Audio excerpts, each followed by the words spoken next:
Susunod po na agad ng anticipated mass na yung araw ng Sabado pang Linggo dito po sa parokya ng simbahan ni Saint Antonio Padua sa Inarawan kami.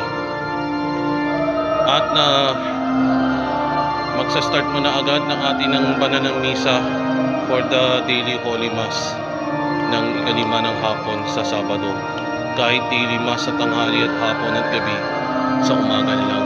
Pero na yun na agad na hinito agad natin na-start ng pandemic for 3 years. Until next year, until the next 4 years, we're back ako. Welcome back sa ating daily mass ng umaga. Susunod po agad bago po mag-online mass ng Nazareno. Magtigisa na lang ako. So to God be the glory po sa inyo lahat. Ito po si Brother Rance Arcis.